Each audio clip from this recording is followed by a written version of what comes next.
natin lahat mga kapers. So ang gagawin natin ngayon mga kapers, gawa tayo ng sasa, ang tawag sa amin mga kapers. Tutorial to mga kapers. Turo ko sa inyo kung paano magsasa, pinipit ng kawayan na hindi tayo masugatan. So yung pinipit natin ng kawayan mga kapers, o sasa mga kapers, yun ang gagawing dingding mga kapers. Ginawang kwarto mga kapers, kailangan natin ng dingding. So magpitpit tayo ng kawayan mga kapers para malagyan ng dingding yung ating higaan. Ayan mga kapers, niro lang muna mga kapers ang ating dingding dyan. So palitan natin ng sasa mga kapers o pinitpit na kakawayan. So proceed tayo mga kapers sa ating tutorial. Ang ating gamit mga kapers, muna mayroon tayong kong or haras. Hindi hinaharas mga kapers sa amin. So itong gamit ko kasi wala kong iba, wala kong bulo. Pwede naman bulo, mayroon mang bulo pero hindi matalim, no? So yan, pangalawa, pagputo ng kawayan ito lagari mga kapers. Pangatlo, pagpitpit na ng kawayan ito. So ito naman yung pagbiak ng kawayan na ditso pinitpit natin sa labas, biyakin. So ngayon demonstrate ko mga kapers, makita ko sa inyo kung paano. Sundan lang mga kapers yung gagawin ko para makita nyo na kung paano gagawin yung sasa na safety yung ating kamay. Kasi pag hindi tayo mag-safety sa ating madali tayo masugat dito mga kapers, kasi yung kawayan ay matalim mga kapers. Kung paano ito gawin na dandahan na hindi tayo masugatan. Ang pinaka-importante dito mga kapers na hindi tayo masugatan. Wala ng gamit, ang dalawa. Yan, sabay na yan. So ngayon ang gamitin natin mga kapers sa pagpitpit. Ito lahat mga kapers, napitpit na ito. Pagbiak na lang yan, bago natin pitpitin ulit na maging pwede na gagamitin ng pagdinding. So unang proseso mga kapers, ito yan na, mabiak mo yan mga kapers. Yan, yan yung mga buko ng kawayan mga kapers. Ito naman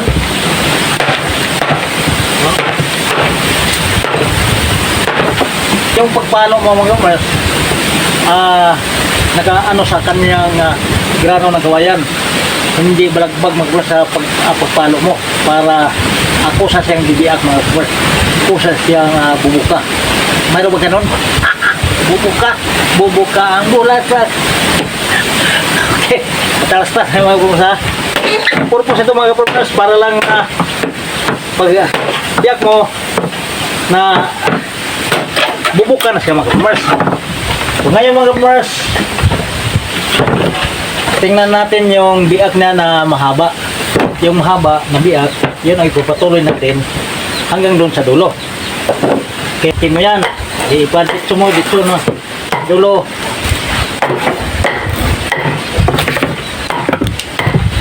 Ang purpose sa ating bulo na pandamo, no?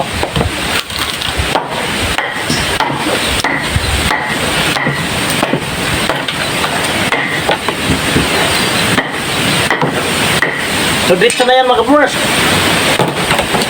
Pag tama na yung pagbiyak mga kapers, kusa siyang bubuk. Ganyan mo rin, ganyan mo, madali ka masugatan kasi matalim yung kawayan mga kapers. Bundok. So ang gagawin natin, lagyan natin ng kahoy ng ganyan. Tapos pikitin yung dito sa dulo muna mga kapers. Papunta doon sa dulo rin. Yan. Pikit. So dandahan na siya nga. Bubuka na pag ginalahan na. Nako, ginalahan naman. Hiniram pa natin ito para lang tayo makapagpitpit. Sa gulong naman mga sa bulo, pwede naman gamitin dito pero matagal mas lalong matagal. Ay ganyan lang mga dandahan lang. Pitpit ka lang ng pitpit, walang naglalaro, no? Sa doon.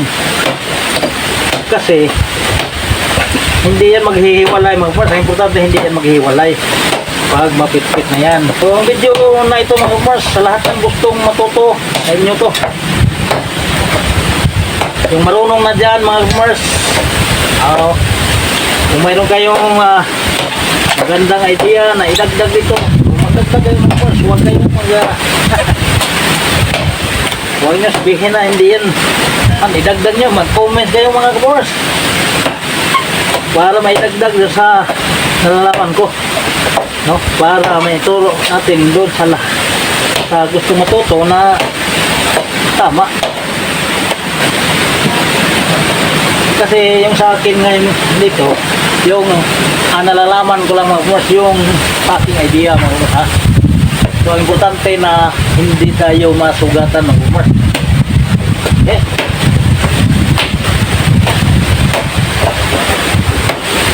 Kasi mga kapamars, pag biak na yan lahat, kusang bubuka na yan mga kapamars. Ibig sabihin parang ginanahan na sa mga kapamars. Bubuka yung mga kapamars. Itong kabilaan mga kapamars, dito, hindi pa yan napitpit. Yung sa gitna lang muna. Kasi ang purpose natin kapamars, na bubuka na siya para makapagpitpit tayo dito sa kabilaan. Huwag ka ng ganun, pero dandahan pa rin kasi matalim yung kawayan, baka masugatan ka. Iya ka ngayon na mahapdi ang kawayan po yan ang makasugat mga kapamars. Sa lahat ng gusto matuto sa inyo itong video na ito, alam ko mga kapamars, marami nang hindi marunong ito mga kapamars. Lahat ito mga kapamars, napitpit na yung labas mga kapamars, sa pagbiak na lang ang kulang.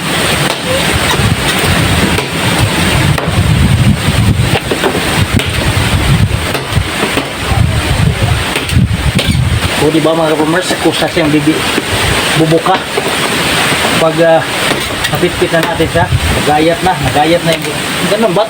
Matagal yung marunong ng Tagalog ha, hirap ng Tagalog mga kapamars na hindi pa natapos itong kabila mga kapamars, pero okay na siya, no? Nan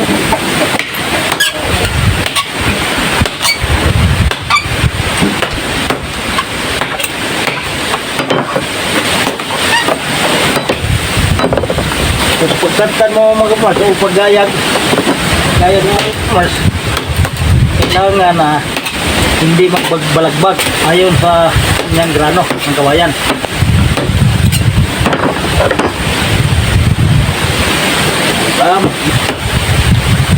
Mga kapamars, magdepende sa'yo paglinis. Linisan ito lang o pwede isali dito banda, no? So sa akin, para matibay mga kapamars, ito lang yung linisan ko. Yan, linis mga kapamars.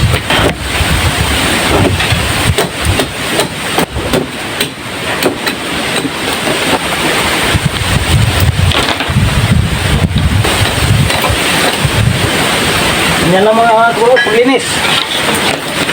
Okay. Diba, tapos na mga kapamars. Pwede na gawing dingding. So, ang sunod na posisyon nito mga kapamars, hindi natin kagad-agad ikabit doon sa dingding mga kapamars. Kasi pag ikabit mo agad yan, hindi pa natuyo yung kawayan, may posibilidad na mayroong mga giwang yan, no? Kasi reduce pa yan, paliit. Kasi nung matuyo na siya mga kapamars, liliit yan mga kapamars. So kailangan natin na ipatuyuin muna mga kapamars, bilad muna natin. Okay. Yan mga kapamars, tapos na yung ginawa nating sa mga kapamars. Gawin nating pangdingding sa ating kwarto mga kapamars. Yan ang kwarto natin mga kapamars. So, dyan natin ilagay. Dingdingan natin ng sa mga kapamars o pinitpit na kawayan. Medyo magulo yung kwarto natin mga kapamars. Kasi pag wala tayong kwarto na sarado mga kapamars, so yung ating mga gamit delikado kasi daanan dito mga kapamars. So, yan daanan dito, ito yung daanan pupunta doon sa taas mga kapamars. So ngayon sarado ng kapamars, may susian na tayo mga kapamars. So, mayroon na tayong susi mga kapamars. So ulitin ko mga kapamars, ang video ito mga kapamars sa lahat ng gustong matuto gawa ng sa mga kapamars o pinitpit na kawayan para gawing dingding mga kapamars. Malaking tulong na ito mga kapamars, yung ating video. So yan ang ating tutorial. So para sa inyo ito. Sa lahat ng nakagusto sa ating video mga kapamars, huwag kalimutan na pindot ng ating like button dyan. Sa lahat ng mga baguhan mga kapamars, isalinan nyo yung ating subscribe button. At kung gusto nyo lagi makikita ang ating mga video sa dagat man o sa bukid, ay mag-notify mga kapamars para makikita nyo yung ating mga video. So maraming salamat. Hanggang dito na lang mga kapamars. Bye bye.